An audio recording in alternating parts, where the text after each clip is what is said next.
So good morning, Sir Ray. Arno here, Brandfield and Phillips. Thank you for joining our COVID-19 Insights of the Greats interviews. You were part of our book, Gardens of the Greats. So it's fantastic to have you back. And this time to share with us your insights on the COVID-19 situation. So you've been through recessions many times and hard times, real hard times throughout your life. How did you manage it? Well, I think the reality is it's about business as well. It's about what makes a successful business. And there are lots of reasons why businesses fail.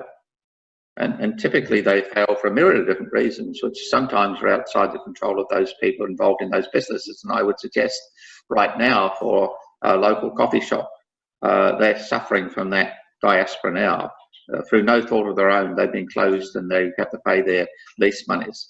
And the only thing that works for me in terms of, which has always been my solution to get out of jail, is to never give in. There's only one reason for success, and that is never give in. There's a wonderful sitcom called Only Fools and Horses, and he bought a whole lot of tins of pineapple that were made in the First World or Second World War, and when he opened them, they were all fermented, and they just blew out of the bottle, went fizz. So he immediately just said, Frodo Fizz, we'll sell it as Frodo Fizz.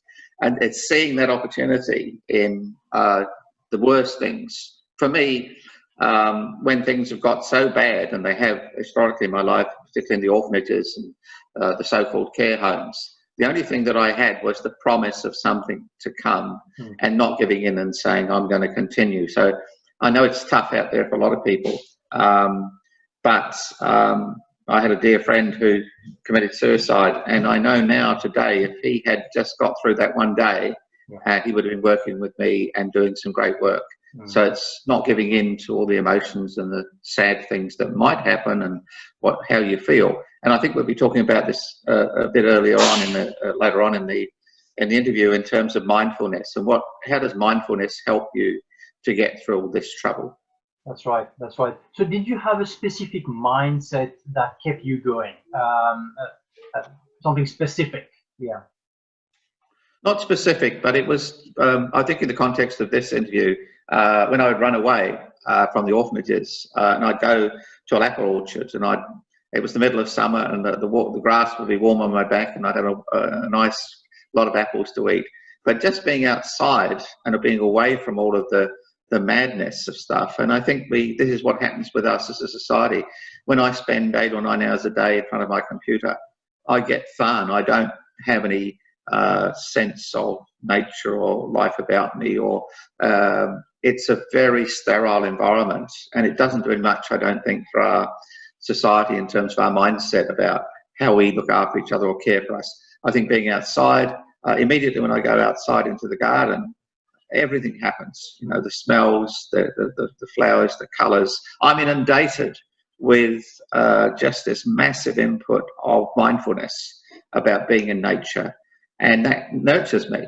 And I think that's always been one place that I've ever gone. When I run away from the orphanage, I get on a train, I get off into some fields or some wheat fields, I'd lie in the wheat fields, or I'd go and get apples, and that saved me a lot, because the city and the compressionness of not being able to find somewhere to sleep would often bring you down. So I think escaping from the things that are causing you pain is the most thing, understanding what they are.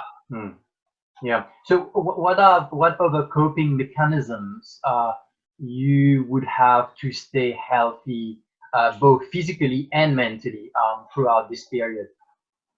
Well, there's 3 things. The first one is to recognize this is not the end. I've lived through so much shit that I've become Buddha-esque, in the sense of that, nothing phases me anymore, in the sense that all the bad things that probably can happen, apart from the final shutting of the coffin, have been done to me. And what I've learned is not to panic.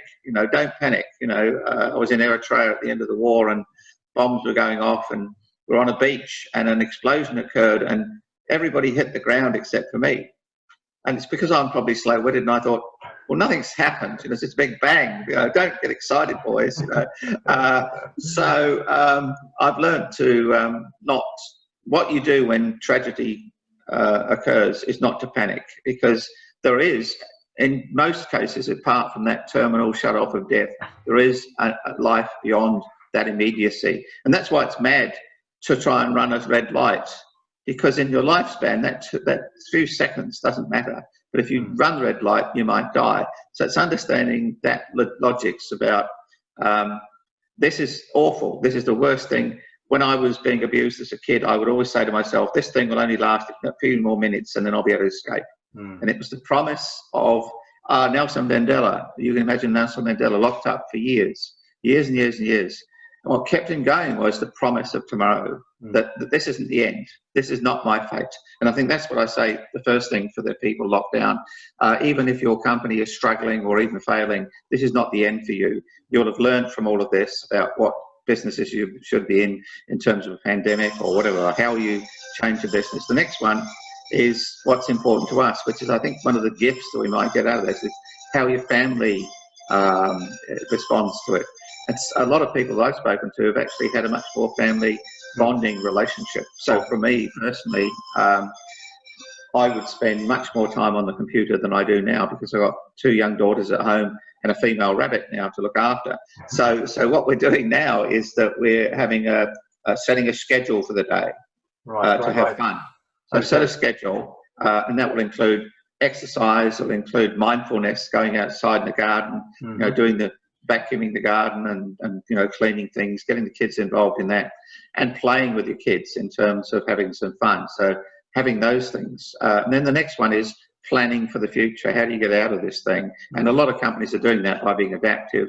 And you've mentioned yourself that your company's looking at ways that you can use this time to do some strategic planning and future-proof the business. So they're the things I think that, you know, the promise of something to come, loving the people that you're with, and planning for the next part of your life, I think, are the important parts. What is a typical day for you at the moment? What does it look like, you know, from start to finish?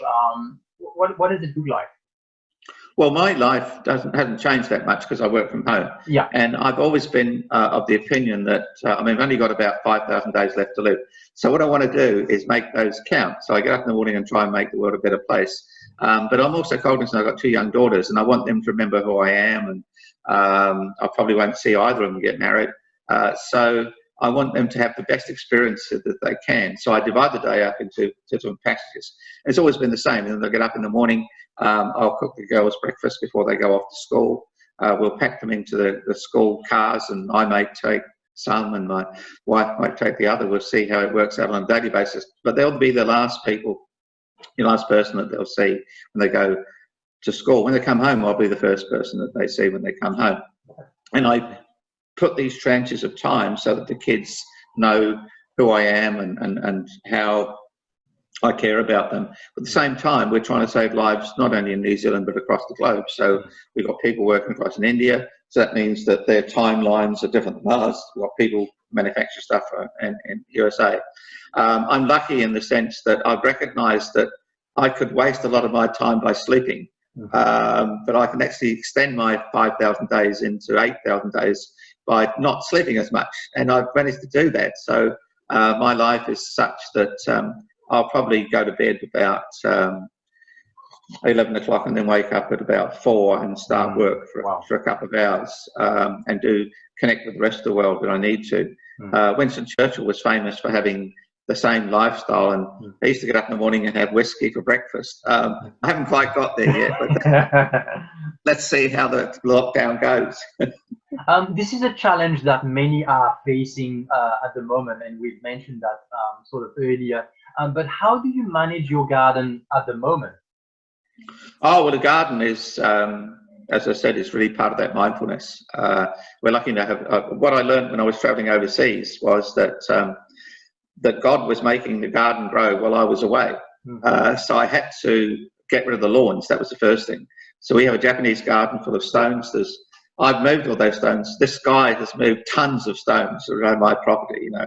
But it's wonderful because when they change their dynamic, whether it's whatever season it is, so if it's raining, they're silky and they've got this shine on them. You know, they look like they've been, you know, spray painted with polyester. They're just beautiful. You know, they're just glistening in the Japanese gardens are one of the few gardens that look gorgeous in the rain. You know, they're wonderful. So, and then of course we've got a lot of trees, so we have a lot of leaves. So we vacuum the garden quite regularly. So my wife and I, it's the only respite we get in terms of looking after the kids and the charity stuff that we're doing. But going out into the garden, we could pay somebody to do it, but it would defeat the purpose. I wouldn't pay to go to the gym. I'd rather, over Christmas I did another massive, somebody dumped 4 cubic metres of stones in my driveway and we couldn't get the cars in.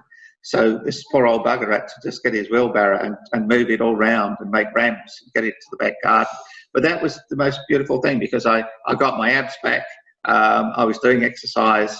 And at the end of it, I could see what I'd done. And the reward, obviously. There's nothing better than seeing what you've done. And I think that's the beauty of gardens per se. You see what you've done, whatever it is, whether it's just pruning, whether it's vacuuming or whatever, at the end of the day. And so when we look at our garden through the big windows, we see this wonderful, almost, you know, it's a Japanese garden, but it's just perfect. And it's not a little leaf that's out of place, and that's just beautiful. And that gives us a great deal of peace. And we can go out there and sit and have a glass of wine and do a barbecue. And, you know, but as you know, gardening's like life. You know, sometimes you'll find there's some mites infecting something, and that requires some attention, you know. But it's a wonderful relief from, it's just that mind, when you go out that door, particularly now, we've had a golden summer and it's extending. It's the only thing that gives a lot of beauty to my life. My other life in front of the computer is one of duty. It's one of duty, you know, being a good social citizen. I have to do this. I've got knowledge and I have to use it for good. But if you ask me what gives me a lot of fun, we've got a spa pool in the garden, and seeing my 2 girls go at the end after school and dive in there, and I make mocktails for them, and they sit there like little princesses, and they're in this beautiful Japanese garden. Life doesn't get any better than that. Okay. Well, just to finish, what is your best piece of advice for the coming times? Sorry. Well, love each other and look after each other, because that's all we've got. You know, I go to the supermarket and do my supermarket round, and the social distancing is causing a cultural change. I think it's natural for people to love each other and hug each other and be part of Kamata, and you know, we're all in this together as a family. So it's a kind of weird thing that we're all being asked not to be human. We're not to display any of those human characters. So what I would recommend is, because you can't do that, get out and walk around the neighbourhood. My wife was out the other day walking down the grass burn, and somebody hadn't mowed their lawns. They were obviously taken off to their bach to hide out. It was overgrown. And my wife was gathering up some of the grass to take to the rabbit at home. And people were walking past, and they were carrying a big sort of bouncy castle down the road to another property. Right. And my wife looked at them and said, don't worry about me, I'm not weird, I'm just collecting stuff for the rabbit, I'm not just, you know, wild harvesting for myself, you know. And these people said, don't worry about being weird, look what we're doing. And I think getting out and connecting with the rest of the community is an important thing, not hugging, but just saying hello to each other. I think there's an opportunity here. In the war, in this Second World War, there was a wonderful photograph of a butcher's shop, and it had been bombed completely. The whole front was taken out, there was nothing left. He had 2 44-gallon drums. His door from the front door was across the top, and he put all of the meat that he had left out there for sale. And he had a big sign behind, and it said, more open than usual. And I think that's the spirit that we need to have in New Zealand, is that we have this pandemic, but let's use it to make us more connected with each other. So getting out and about, walking around the community, go into your garden, you'll find love and life out there just by being in touch with nature. But if you're standing in front of your computer worrying about the bottom line, you might lose everything. So that's my advice: is get in touch with nature, get in touch with your family, love each other. Go to the supermarket, and that's a processing thing. It's like being in a factory. And in that supermarket, nobody's smiling at each other and nobody's looking after each other. They're kind of in this meltdown of, I've got to get the last sausages before this other guy does. and that's the worst that we can be as a society. So get out. Once you've got your essential stuff, get out, walk around the community, talk to each other, and wave to that woman who's locked in a little one-bedroom apartment who's on the balcony.